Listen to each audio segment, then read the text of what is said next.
Ini adalah kasus kematian yang sempat sangat-sangat besar di Amerika Serikat tentang seorang siswa SMA bernama Kendrick Johnson yang ditemukan sudah tidak bernyawa tergulung di dalam karpet fitness sekolahnya, Lowndes High School.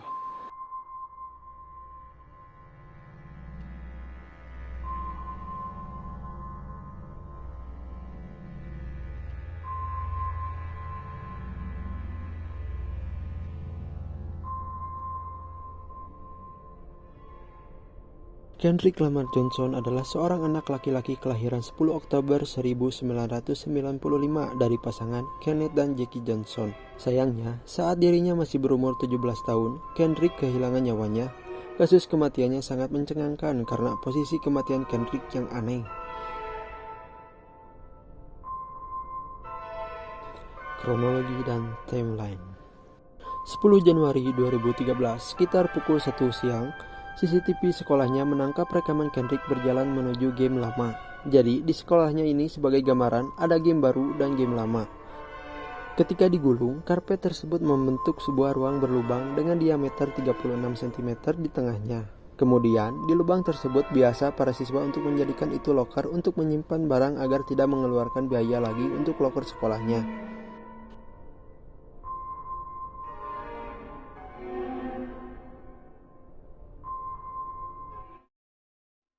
Kronologi kematian. CCTV sekolah membuat beberapa kejanggalan karena terlihat seperti dipotong, diperlambat atau bahkan dipercepat. Bahkan ada sebuah CCTV yang biasa berfungsi normal namun berhenti merekam. Bahkan beberapa jam di hari hilangnya Kendrick Johnson, Kendrick tak kunjung pulang ke rumahnya hingga pukul 10 malam dan keluarganya cemas.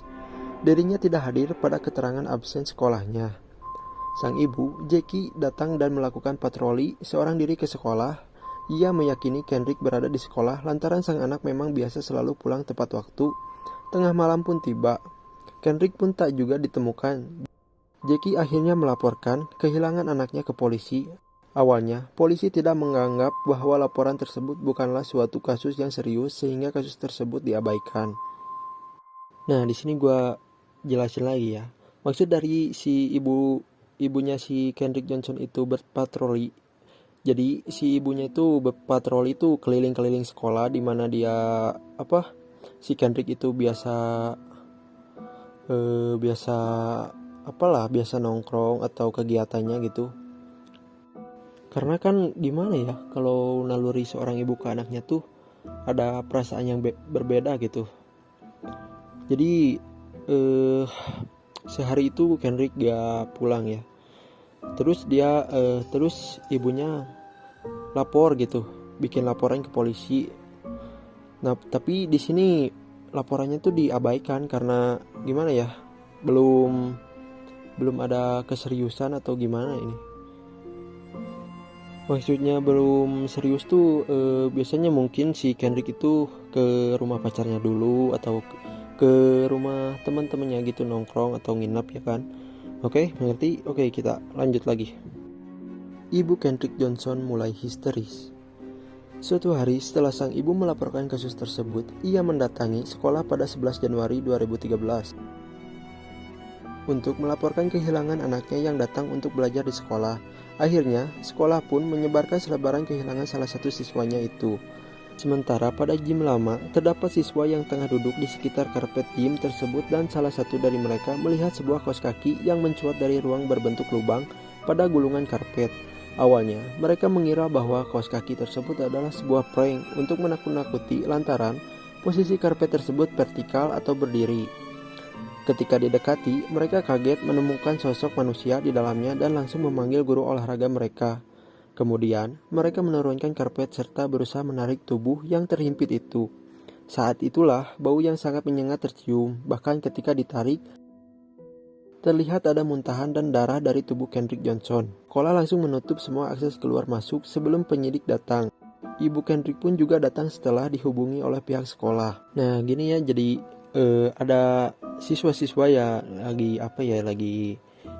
lagi duduk-duduk gitu di karpet gym itu, di karpet buat yoga itu. Nah, terus para siswa itu ngelihat gitu ada kaos kaki yang mencuak dari lubang karpet gym itu.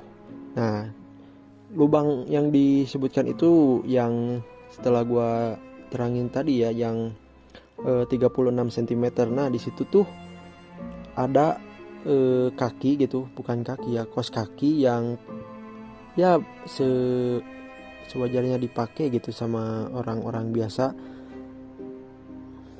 Jadi gimana ya, posisinya tuh vertikal, jadi si karpet tuh berdiri, jadi lubangnya tuh ke atas gitu menghadapnya. Nah di situ tuh ada kaos kaki gitu mencuak tuh jadi kayak kaki biasa gitu. Jadi dikira para siswa itu mungkin prank atau untuk menakut-nakuti gitu kan. Nah pas disamperin ternyata itu ada mayat. Nah kan, nah disitulah mereka melaporkan ke guru BK-nya lah gitu. Ternyata pas dibuka itu ya itu si Kendrick Johnson. Proses investigasi kematian Kendrick Johnson. Polisi menemukan beberapa barang di sekitar mayat seperti buku pelajaran, sweater abu-abu, dan 2 pasang sepatu. Sepatu pertama ada di dalam karpet bersama dengan mayat di bagian betis. Sepasang lainnya terpindah ada di luar karpet dekat kepala Kendrick. Sepatu kedua ini sudah berlumuran darah. Anehnya, darah yang ditemukan bukanlah darah Kendrick. Polisi juga menemukan tisu berlumuran darah yang DNA-nya tidak cocok dengan korban. Malam itu juga, Kendrick dinyatakan meninggal karena ketidaksengajaan, bukan karena pembunuhan atau kekerasan. Penyelidik dengan cepat menutup kasus mereka dengan berteori bahwa diri Kendrick jatuh begitu saja ke matras sambil meraih salah satu sepatunya. Hal ini dibuktikan dari posisi tangan Kendrick terentang di atas kepalanya dan yang lainnya di pinggang, seolah ia sedang berjuang mengambil sepatunya. Dia juga ditemukan baru saja memakai kaos kakinya saat dirinya terbalik. Namun seperti yang sudah dijelaskan sebelumnya, karpet ini meninggalkan ruang berdiameter 14 inci di tengahnya, sementara lebar bahu Kendrick 19 inci. Keluarga tidak terima dengan keputusan polisi dan menyewa penyidik pribadi. Sepatu olahraga di tanah yang terletak di bawah Kendrick yang diduga akan diraih tergeletak di atas genangan darah, tetapi di sana tidak ada darah di sepatu itu sendiri. Salah satu laporan koroner tentang otopsi Kendrick Johnson, dalam deskripsi keadaan, petugas koroner mencatat bagaimana tubuh Kendrick Johnson telah kemudian. Orang tua Kendrick berpendapat jika hal ini adalah kecelakaan. Bagaimana mungkin tidak ada orang yang mendengar Kendrick meminta bantuan di sekolah menengah atas dengan lebih dari 3.000 pelajar. Kematian Kendrick ada hubungannya dengan rasisme. Keluarga Kendrick beropini adanya tindakan rasisme terhadap kasus ini. Sebabnya, Kendrick dan keluarga berkulit hitam sedangkan semua penyidik berkulit putih. Pada 2013, rasisme di Padosta, Georgia masih sangat kental. Pengacara keluarga Stephen King menyatakan bahwa jika Kendrick berkulit putih, pasti kasusnya akan ditangani dengan perlakuan yang berbeda. Setelah diotopsi, ayah Kendrick baru boleh melihat jenazah anaknya dalam kondisi mengenaskan. Banyak memar pada tubuhnya, wajah yang sangat bengkak, bahkan hampir tidak terlihat seperti manusia. Organ tubuh Kendrick Johnson menghilang pada 8 Mei 2013. Hakim mengizinkan tubuh Kendrick untuk kembali diselidiki dan makamnya digali lagi. Hasil otopsi kali ini mengungkap bahwa Kendrick mengalami pendarahan pada sisi kanan lehernya. Dalam artian dirinya meninggal karena trauma benda tumpul. Ahli patologi mengumumkan bahwa kematiannya bukan sebuah kecelakaan. Hasil otopsi kedua mengungkap bahwa beberapa organ Kendrick menghilang seperti otak. Biro Investigasi Georgia mengkonfirmasi bahwa ketika jenazah dikirim ke rumah duka setelah otopsi pertama, organ Kendrick telah dimasukkan kembali dalam tubuh. Namun, petugas koroner mengatakan bahwa organ-organ itu tidak dikirim ke rumah duka karena sudah membusuk dan dibuang terlebih dahulu. Rumah duka mengatakan bahwa menerima jenazah tanpa organ yang diganti kertas atau serbuk gergaji seperti yang dilakukan saat pembalseman. Keluarga Kendrick mencoba menuntut rumah duka karena salah menangani tubuh putra mereka dan ada kemungkinan penyebab kematian yang sebenarnya ditutupi, tetapi kasus penuntutan ini dibatalkan.